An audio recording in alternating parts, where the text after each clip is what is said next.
नमस्कार दोस्तों, कैसे हैं आप लोग। मेरा नाम सौरभ कुमार है और मैं आप लोग को यहाँ पर लूसेंट का जनरल नॉलेज सामान्य ज्ञान पढ़ा रहा, जो कि आपका ऑब्जेक्टिव वस्तुनिष्ठ किताब है। ठीक है। और इस किताब से हम लोग पढ़ने जा रहे हैं पॉलिटी का जो है चैप्टर पढ़ेंगे। ठीक है।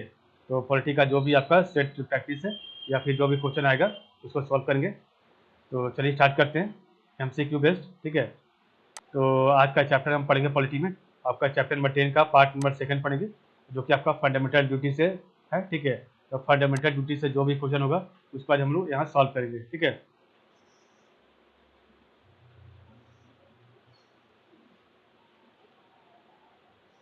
तो पहला क्वेश्चन है that the chapter on fundamental duties include the chapter on fundamental duties include option A duty to cherish and follow the noble ideals which inspired our freedom movement. Option B है duty to vote in general election. Option C है duty to promote the sense of fraternity among the people.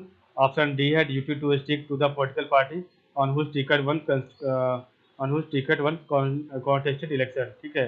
तो the chapter of fundamental duties include, तो आपका इसका right answer होगा option number A, duty to cherish and follow the noble ideals which inspired our freedom movement. ठीक है। Question number second है how many fundamental duties are in the Indian constitution. तो how many fundamental duties are in the Indian constitution. Option A 9, option B 11, option C 12, option D 20। तो second का right answer option number B 11। 11 fundamental duties are in the Indian constitution. Third आपका है by which amendment act the fundamental duties of the citizen are included in Indian Constitution.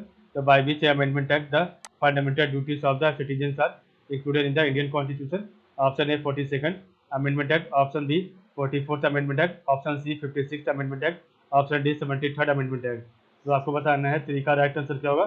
तो option ए 42nd amendment act. ठीक है। Question number 4 है right to education act 2002 was introduce to help which of the following group of society. तो right to education act 2002 was introduce to help which of the following group of society. Option A children of age of 6 to 14 year. Option B college going teenager. Option C all adult who could not get formal education.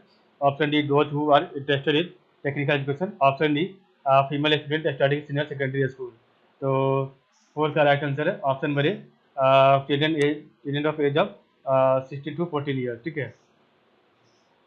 तो right to education act 2002 was introduce to help which of the following group of society. तो children of age of 6 to 14 year. Question number 5 है consider the following statement. तो आपको यहाँ पर statement दिया, 3 statement बताना है which of the statement given are correct. तो option A 1 and 2, option B 2 only, option C 2 and 3, option D 3 only. तो 5 का राइट आंसर है option number A 1 and 2 only. ठीक है। तो there are 11 fundamental duties laid down in the Constitution of India for every citizen of India. So there are 11 fundamental duties laid down in the Constitution of India for every citizen of India. ठीक है। दूसरा आपका है there is no provision in the constitution of India for direct enforcement of the fundamental duties. तो there is no provision in the constitution of India for direct enforcement of the fundamental duties. तीसरा है one of the fundamental duties of every citizen of India is to cast her vote in general of state election so as to maintain a vibrant democracy in India. ये नहीं है, बाकी आपका पहला दूसरा है। Question number 6 है in which of the following years the fundamental duties have been added to the existing fundamental rights in the Constitution of India. So in which of the following years the fundamental duties have been added to the existing fundamental rights in the Constitution of India. Option A 1965, option B 1976, option C 1979, option D 1982. So 6 का right answer है option में B 1976।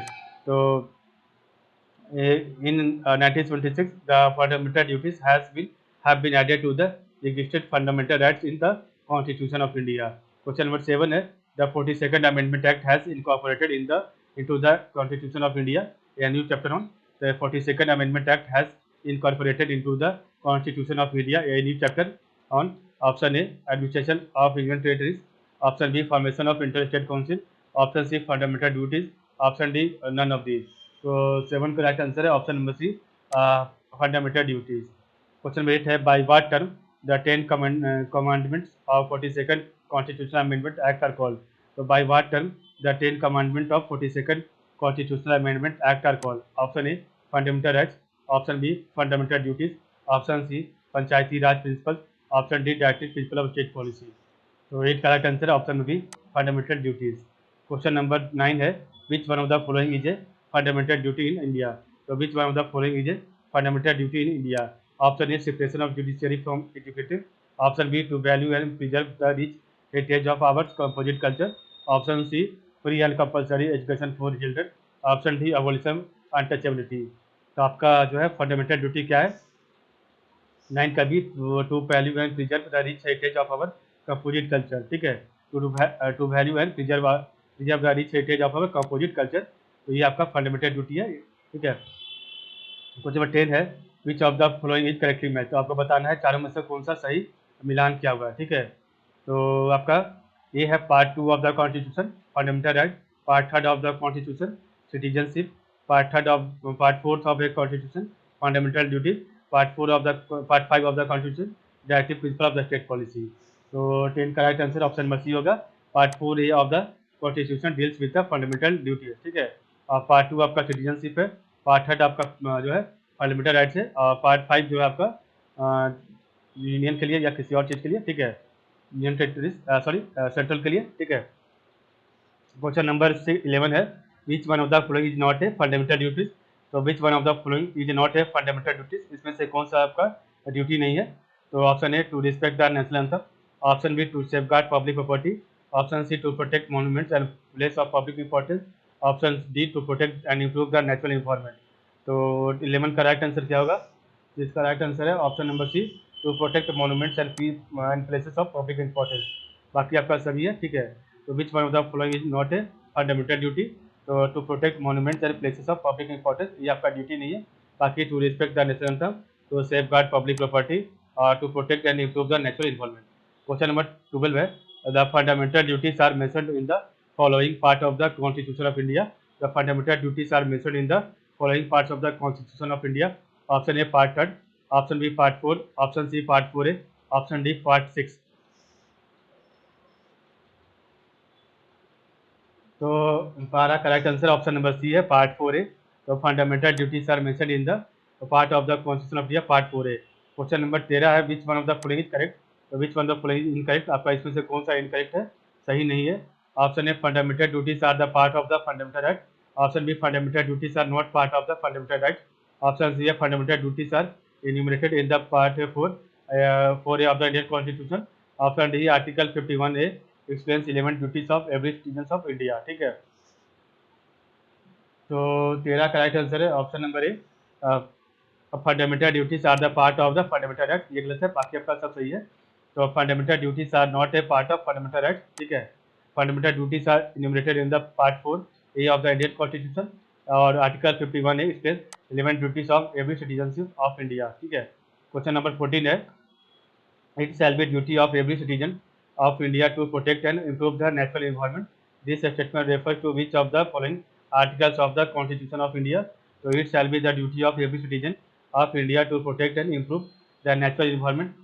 This statement refers to which of the following articles of the Constitution of India? Option A Article 21, option B Article 48 का A, option C Article 51 का A, option D Article 56। तो 14 का right answer है option number C article 51 का ए। Question number 15 है विच article of the Indian constitution enumerates fundamental duties of Indian citizens।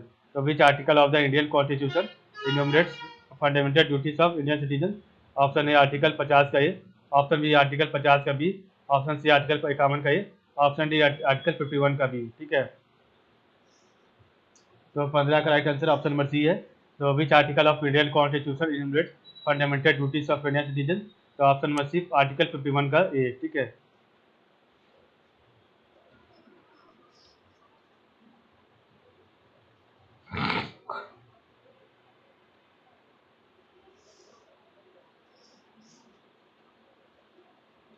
Question number आपका 16 है which one of the following is included in article 51 का है part 4A of the constitution of India. तो which one of the following is included in article 51 का है part 4A of the constitution of India. Option A fundamental duties, option B suspension of fundamental rights और इधर आपका है special powers of governor और option D है आपका reads. ठीक है, तो which one of the following is included in article 51 का है part 4A of the constitution of India. तो 16 का राइट आंसर है option number A fundamental duties. ठीक है, क्वेश्चन नंबर 17 है which of the following statement regarding the fundamental duties content in the constitution of India are correct. तो which of the following statement regarding the fundamental duties content in India content in the constitution of India are correct. तो आपका statement है option A 1 2 3 are correct, option B है 1 2 4 are correct, option C है 2 and 3 are correct, option D है 3 and 4 are correct. तो which of the following statement regarding the fundamental duties content in the constitution of India are correct. तो आपको बताना है कौन सा स्टेटमेंट इसमें सही होगा। इसका राइट आंसर है option number D 3 and 4 are correct. तो आपका तीसरा और चौथा करेक्ट है।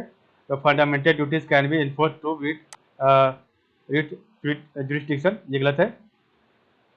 Fundamental duties have formed a part of the constitution of India since its adoption। तो fundamental duties have formed a part of constitution of India since its adoption, ये गलत है। और fundamental duties have become a part of the constitution of India in accordance with the recommendation of the Swarna Singh committee।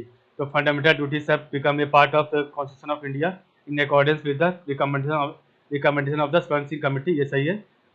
Fundamental duties are applicable only to citizenship of India, तो ये सही है। तो fundamental duties are applicable only to citizens of India, ये सही है। बाकी आपका दोनों पहला दूसरा गलत है। क्वेश्चन नंबर 18 है under the constitution of India which one of the following is not a fundamental duty. तो under the constitution of India which one of the following is not a fundamental duty, आपका इसमें से कौन सा fundamental duty नहीं है। Option A to vote in public election, option B to develop the scientific temper, option C to safeguard public property, option D to avoid by the constitution and respect its ideals. तो 18 का right answer option number A to vote in public election. तो ये आपका fundamental duty नहीं है। बाकी आपका to develop the scientific temper, to safeguard public property, to avoid by the constitution and respect its details, ठीक है, ideals. ठीक है, to avoid by the constitution and respect its ideal, ये तीनों का सही जगह। क्वेश्चन नंबर 19 है which of the following are among the fundamental duties of citizens laid down in the Indian constitution. तो which of the following are among the fundamental duties of citizens laid down in the Indian Constitution। Option A select the correct answer using the code given below। तो option ए है 1 and 2 only, option B है 2 only, option C है 1 3 and 4 only, option D है 1 2 3 and 4। तो which of the following are among the fundamental duties of citizens laid down in the Indian constitution. तो 19 का right answer है option number C 1 3 and 4 only। ठीक है, तो to preserve the rich heritage of our composite culture, तीसरा आपका to develop the scientific temper and spirit of inquiry, और चौथा है to strive towards excellence in all sphere of individuals and collective activity.